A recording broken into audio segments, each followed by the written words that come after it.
Coucou tout le monde, avec cette vidéo, je débute officiellement un nouveau sujet sur ma chaîne. À partir de maintenant, en plus des vidéos sur SSO, je parlerai de ma passion pour la lecture. Entre autres de la présentation et l'évolution de ma bibliothèque, des unboxings de livres et de box inspirés par ces derniers, de reviews et mon avis sur mes lectures, bref, je suis heureuse d'enfin vous parler de cette part de moi qui existe depuis toute petite. Pour cette inauguration, je vais vous présenter ma bibliothèque actuelle ainsi que parler et donner mon avis sur la toute première série de livres que j'ai lus il y a quelques mois maintenant lorsque j'ai redécouvert ma passion pour les livres. Merci aux gens de BookTok, aka le coin des rats de bibliothèque sur TikTok, grâce à qui j'ai à nouveau eu le goût de lire et découvert mes genres littéraires actuels préférés. Trêve de blabla, débutons avec la présentation de ma librairie personnelle.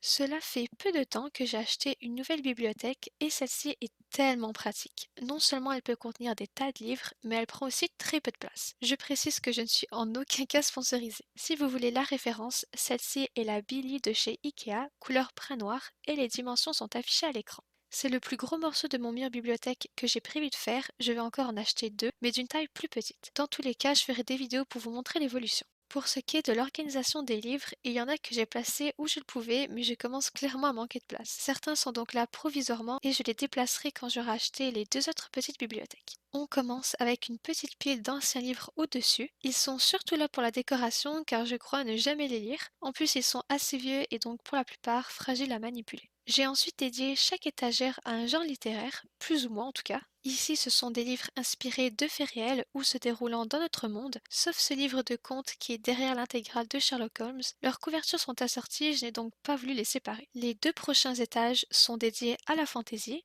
Celui-ci particulièrement contient ma collection actuelle des livres du Grishaverse. Il m'en manque encore, sauf ces deux livres à gauche qui sont clairement là parce que je n'avais plus de place ailleurs. À droite, nous avons un magnifique lion blanc portant une couronne dorée. Petite anecdote, j'avais fait tomber un objet dessus et plusieurs morceaux s'étaient brisés, mais heureusement, après réparation, c'est ni vu ni connu. Troisième étagère. Toujours dans la fantaisie. Ici repose ma couronne d'or et de diamants. Non, je rigole, ce ne sont pas des matériaux si luxueux. Néanmoins, je l'aime énormément. S'il vous intéresse, je l'ai acheté sur Amazon. Retournons au livre. De gauche à droite. Nous avons le dernier tome de la saga Throne of Glass. Je n'ai pas encore les autres, mais je vais vous expliquer pourquoi, car ça va être assez incompréhensible. J'achète depuis un petit moment des livres sur le site Book Outlet, qui les vend à des prix tellement peu chers. Ce sont notamment des surplus de stock, ou alors ils sont légèrement abîmés pour certains. Ils n'en vendent qu'en anglais, donc si vous en lisez dans cette langue, je vous conseille fortement d'aller voir ce site, vous allez faire des économies. Et non, je ne suis pas sponsorisée. Tout cela pour dire que j'ai vu le dernier tome de Throne of Glass dessus pour je crois environ 11 dollars canadiens, moins de la moitié du prix en temps normal. Et comme cette saga est sur ma liste à lire, je devais saisir l'occasion et le prendre. À côté, nous avons les tomes 1 à 4 de la saga Un palais d'épines et de roses, aka Akotar, comme diminutif en anglais de cette série, et le cinquième tome en anglais, car je n'avais pas la patience d'attendre qu'il soit traduit. Au sommet de la pile, nous avons Le Prince Cruel, le premier tome en français de la saga de Folk of the Air, à droite la trilogie en anglais pour deux raisons. La première, c'est que immédiatement après avoir terminé le tome 1, je voulais connaître la suite et ne pas attendre la traduction. Et deux, ils sont reliés et donc sont 1000 fois plus beaux qu'en brochet. Autant sur la dust jacket qu'en dessous, vous verrez plus tard dans la vidéo. Encore à droite, un autre livre de cette saga, celui-ci contient des moments du passé, d'événements se déroulant lors du premier tome et se déroulant après le troisième. Si vous voulez le lire, il faut absolument que vous ayez lu la trilogie avant pour ne pas vous faire spoiler. En plus, il est juste magnifique et rempli de dessins à l'intérieur. Petits aperçus après. À l'extrémité droite, il y a quelques livres en anglais, les 4 premiers achetés à des prix ridiculement bas sur Book Outlet, toujours pas sponsorisé, hein. Nous passons ensuite à l'étage des contes et des réécritures de contes, exception à gauche de la trilogie Soul Rider, que je vous recommande d'ailleurs pour en connaître plus sur Jorvik et ses personnages. À côté, deux de mes contes préférés depuis toujours, celui de Peter Pan et Alice au Pays des Merveilles de l'autre côté du miroir. Je compte trouver le premier tome d'Alice au Pays des Merveilles et j'ai vu d'autres magnifiques éditions de ces contes, donc je vais peut-être en acheter d'autres dans le futur. Comme décoration, de sublimes dragons rouges et or. Au centre, une réécriture en anglais de Roméo et Juliette se déroulant à Shanghai en l'an 1926. Petite parenthèse, si vous voulez que je parle plus en détail de livres que vous voyez dans ma bibliothèque, vous pouvez me le dire en commentaire, ça me fera plaisir de vous répondre et peut-être même que j'en parlerai plus tard en vidéo. En dessous de celui-ci, car je n'avais plus de place, une réécriture du conte de la petite sirène. Il s'agit cette fois-ci de la version française. Ensuite, une réécriture de La Belle et la Bête, suivie d'une autre réécriture de La Belle et la Bête, mais cette deuxième est une trilogie. Il me manque encore le premier tome car j'ai acheté le deuxième sur Book Outlet. Malheureusement, le premier a été très rapidement en rupture de stock et j'avais déjà acheté le troisième en librairie car c'était le seul disponible en relié. Vous aurez remarqué que je préfère les versions reliées pour plusieurs raisons. Premièrement, on peut les placer debout seuls dans une bibliothèque sans qu'ils tombent et sans risquer d'abîmer sa base. Nous avons deux couvertures possibles, celle sur le papier au-dessus appelée une dot jacket et celle sur le livre en tant que tel sous la dot jacket. Même si la beauté de ceci varie grandement, elle peut autant être d'une couleur unique, avoir des gravures, des dessins colorés ou non dessus. À côté, trois réécritures de contes de princesse version plus adulte réunies en un livre, un roman inspiré de la série Once Upon a Time qui sont des réécritures tellement plus intéressantes et profondes que celles que l'on connaît avec Disney. En tout cas, c'est mon avis personnel et c'est assez normal vu que ceux de Disney visent également les enfants, tandis que cette série est plus mature, même si des jeunes peuvent totalement l'écouter sans problème. Pour le dernier, je ne sais pas pourquoi je l'ai laissé là, il fait partie de mes livres d'enfance, mais lors du tri, j'ai vu que ça parlait de contes et donc le voilà. Mais à l'heure actuelle où j'enregistre ma voix pour cette vidéo, j'ai justement entre-temps réarrangé ma bibliothèque. J'avais justement reçu un colis avec des livres de Book Outlet, donc j'ai dû en enlever et justement ce livre-là de mon enfance, je l'ai enlevé. Donc déjà là, ma bibliothèque a déjà changé d'apparence. Si ça vous intéresse de voir déjà à quoi elle ressemble, dites-le-moi en commentaire, ça me ferait plaisir de savoir si ça vous intéresse. Je viens de penser qu'il y a quelques livres qui se trouvent derrière ceux que l'on voit, mais soit ils ne sont pas aussi intéressants que cela, du moins de mon point de vue, soit je les ai pas encore lus, ils sont brochés et donc c'était plus compliqué de les arranger et en faire quelque chose de beau visuellement. On arrive ensuite au dernier étage de livre qui est celui de la dystopie. Je possède la plupart d'entre eux depuis assez longtemps et j'avoue qu'après avoir découvert mes genres de lecture préférés du moment, la dystopie n'est pas mon préféré même si je l'apprécie. Il y en a aussi qu'il faut que je lise car malheureusement j'ai écouté les films avant de les lire pour certains, donc je dois me refaire un avis sur chacune de ces séries originelles. On peut y retrouver la trilogie Hunger Games en anglais relié et également la version brochée. J'aimerais aussi avoir la balade du serpent et de l'oiseau chanteur en anglais relié. On a les 4 brochés en français, la cinquième vague, un livre de l'auteur de Divergence qui est sorti il me semble il y a pas très longtemps, et deux de la trilogie en français. Il ne me manque que le deuxième tome, la trilogie en anglais, mais j'aimerais trouver le premier tome en relié pour suivre avec les deux autres. Encore une fois, il y a quelques romans à l'arrière. On ne voit pas le tout dernier étage qui contient une grande partie de ma collection de DVD, encore une de mes passions. J'avoue que je suis plutôt contente de ma bibliothèque actuelle. Les livres sont des objets tellement beaux et incroyables. C'est quand même fou de se dire que l'on peut voyager et découvrir de nouvelles dimensions et mondes en quelque sorte rien qu'en lisant. Donc voir une bibliothèque est je trouve comme regarder un ensemble de portails formant un multivers. En écrivant ça, j'ai immédiatement pensé au multivers dans le monde de Marvel. Je ne sais pas s'il y a des fans de Marvel ici à part moi. Bref, passons désormais à la deuxième partie de cette vidéo. Les gens sur BookTok m'ont fait découvrir des tas de livres et d'ailleurs ma liste de lecture est très bien remplie.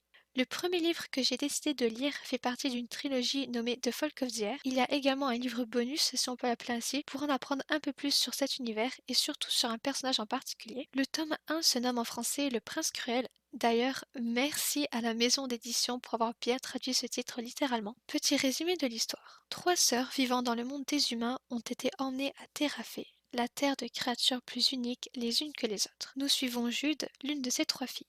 Totalement humaine, elle a toujours vécu sous les insultes de la part de ces créatures bien plus belles au sens plus développé, bref, meilleures sur plusieurs points et ne se sont donc jamais privées de lui rappeler. Le pire d'entre eux, c'est Cardan, un des princes de ce royaume.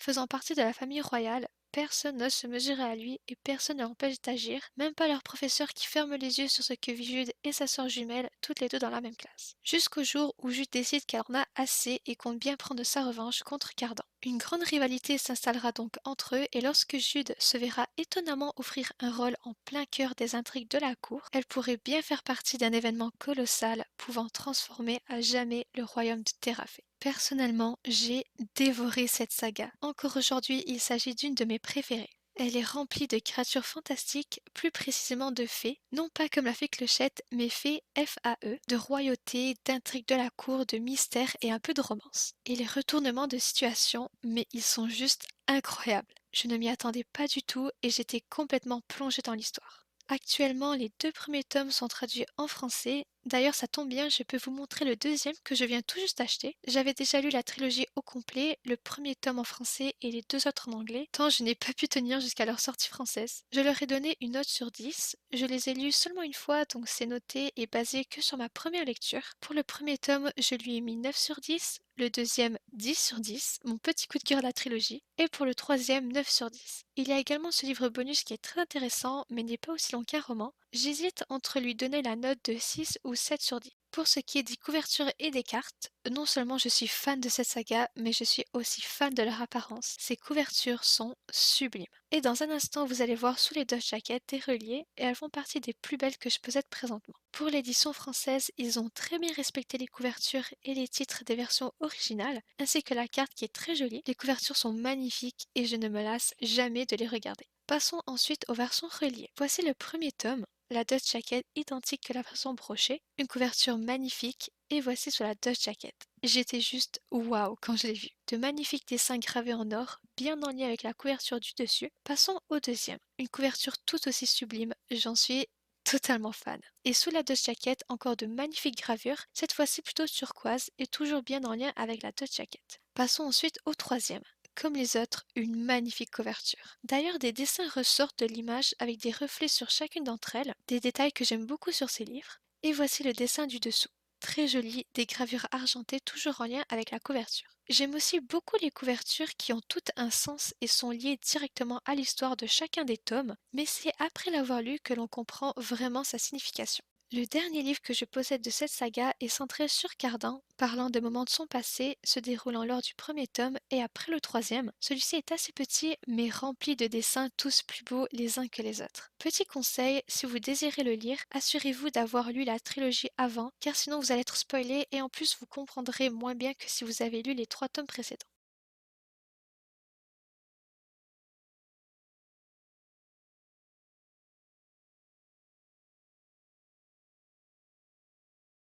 C'est le temps de les remettre dans la bibliothèque, toujours un agréable moment que de placer ou replacer des livres dans celle-ci. C'est un passe-temps en soi et je réarrangerai ma bibliothèque plus souvent juste pour le plaisir de la réorganiser. D'ailleurs, c'est aussi la première fois que je place le deuxième tome en français dans ma bibliothèque et il rentre parfaitement bien avec la couronne au-dessus. Par contre, il n'y a définitivement plus de place pour aucun autre livre. Au fait, je suis curieuse de savoir si vous avez une bibliothèque chez vous, si vous préférez lire les livres physiquement, en e-book, en audiobook.